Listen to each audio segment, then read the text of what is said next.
YouTube. Twitch enjoyers. Yo, what's up, yo? Appreciate y'all dealing with me, watching me. We're gonna get into this one. I've been playing a Liberator. So, you know me, I gotta do my own thing. It's a little different. This is a staff bow guide. How to get into it as soon as possible. Let's go into the details. Let's go. So, obviously, you're gonna want to look at a lot of people's builds. A lot of people follow the hello YouTube, yo, what up? You're gonna want to follow a lot of people's builds. For me, I always want to go a little different. I ended up finding out that my build is very similar to someone named Yanes, not exactly, and that's okay. I always have a little bit of different build, so we're gonna share it with you today. And yeah. So when looking at blue gear, you want to take advantage of the fact that blue gear is the best stats in the game, and you're always gonna have a purple chest pretty much because you start off with a purple.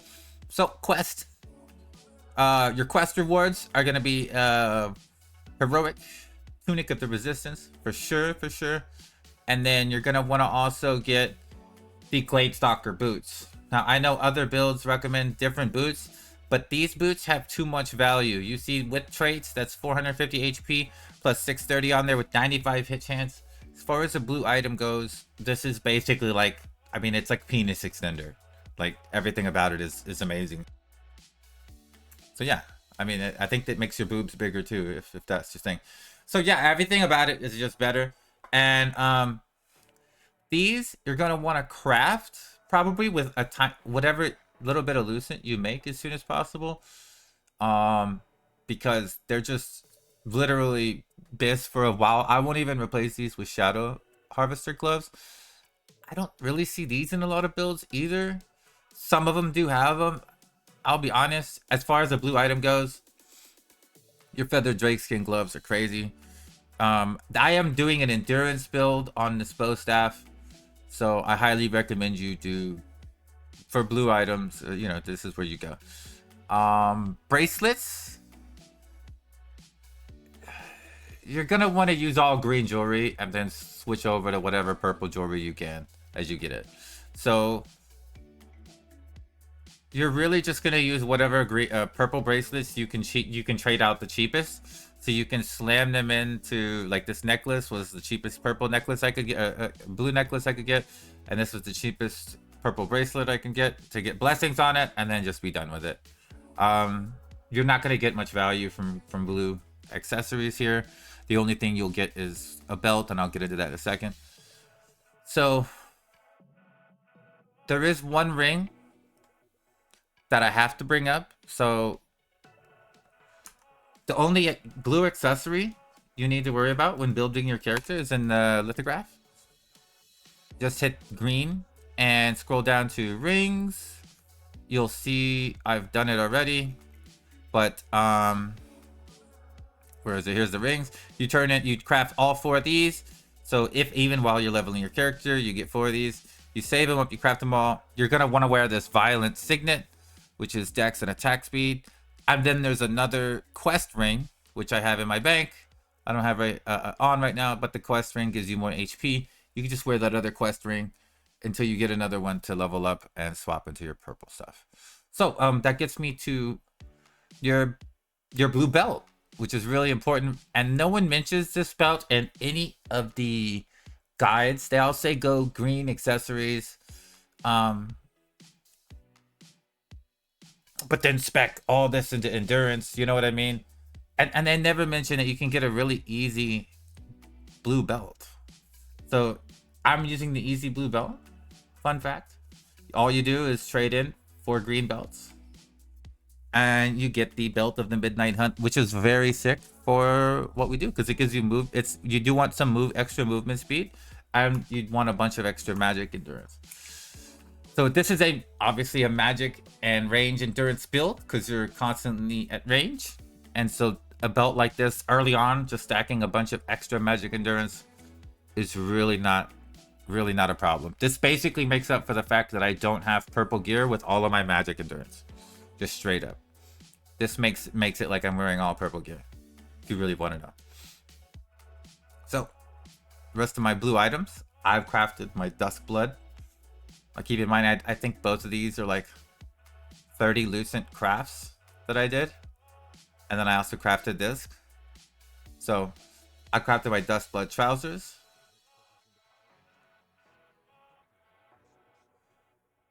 And my Duskblood mask. The reason I didn't wait on any of these is I have spent a little less than what I've made. No, a little more than what I made, I mean. And I've only made 1824 Lucent. So I've tried to do everything as cheap as possible. So everything like all these I unlocked myself. Most of the stuff I leveled up myself. But the lithos for this, and this I did buy for between 30 and I think 45 Lucent. So probably for these or something like that. Right now, obviously you're not gonna have purple weapons in the beginning, but I recommend running the Staff of the Resistance and the Bow of the Resistance. Just trade them out as cheap as you can, if you can. Not super, like the traits on purple gear is so cheap now, I wouldn't really worry about it. You just need to get a Staff of the Umbermancer and a Karnix Bow as soon as possible. To be honest with you, like there's I know everybody's gonna give you tell you oh, it's just get purple weapons first thing. It seems crazy, but like I'm 8.5 days into my build and I've had my weapons for like 4 days. Not even gonna lie to you. So it's very possible. I even have all my in-game jewelry almost, except I'm missing like a band of the universal power, I think. And I'd rather have a bloodlust instead of this flamebot binding. So yeah, it is what it is. So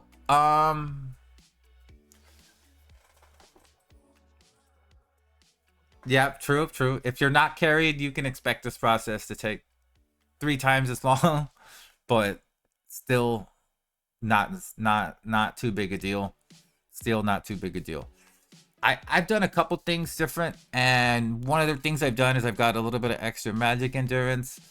We are stacking more range than most builds, because I have an extra, I think, 3.6% here compared to the Shadow Harvester gloves, and I still have my +9 dimensional band.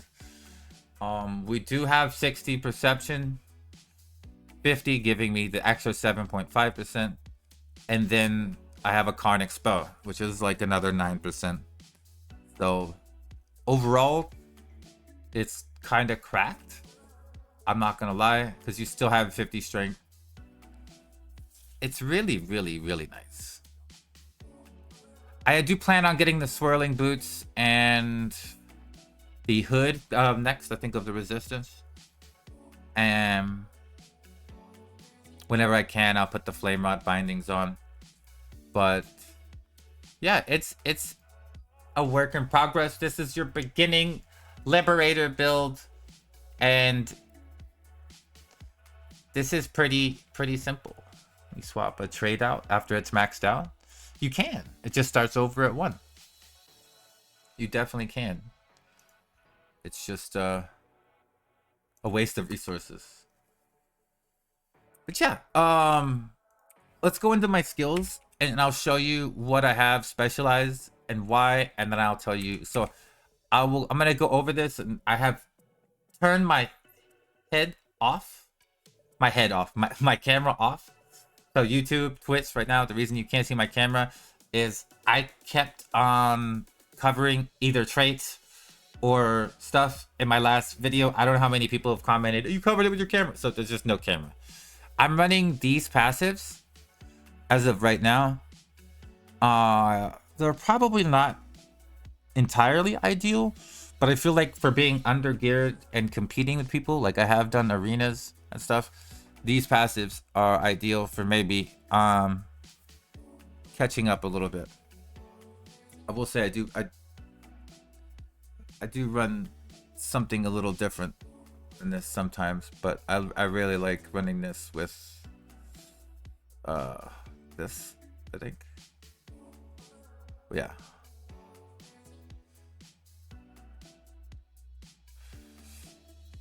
I sincerely recommend you check out a couple things. So like right now, I was using this passive right here. However,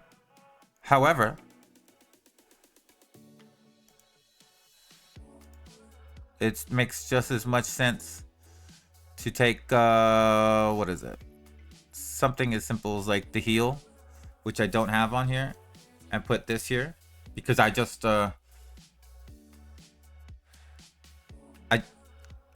they're gonna, well, you could take the bubble, which is really great,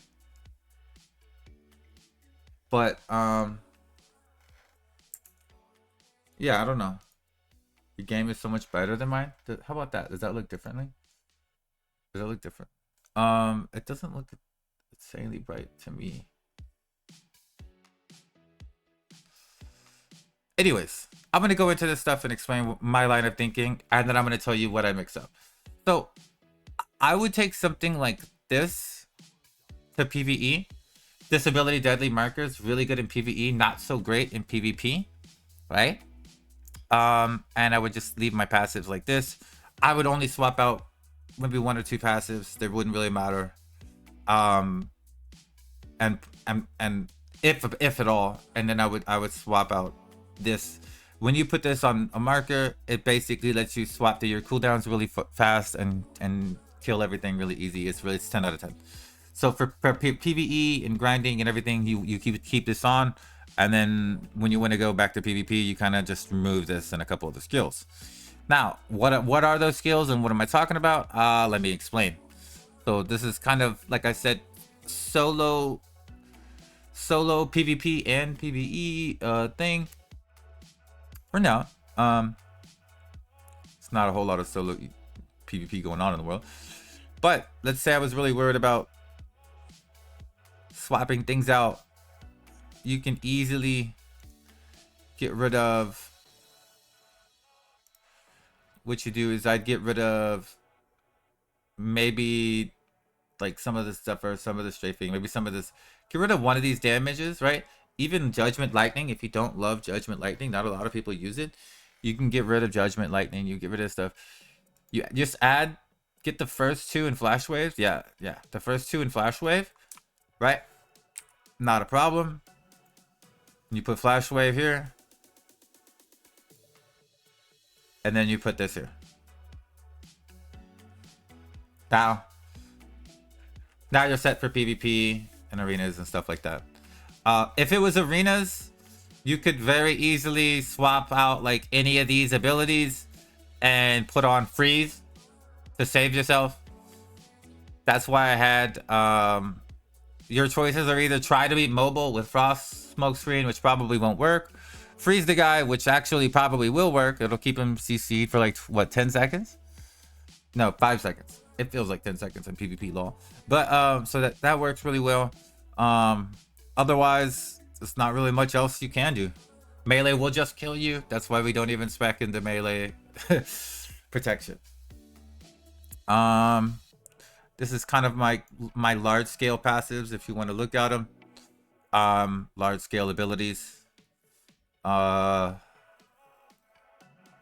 This is pretty much, I think, what most people who are bow staff do. You'll see I have what? Strafing, fire bombs, bombardment, lightning, flash wave, flash reset, smoke screen, and then both heals into this. The specialization is oh, I actually was using Victorious Energy here, so this should be here. Here we go. Specialization looks like this. Judgment Lightning, Chain Lightning, Focus Firebomb. You'll see it's got some more boom right here in the bow. There we go. Oh, and I'm missing something else. I'm glad I showed. So I actually don't.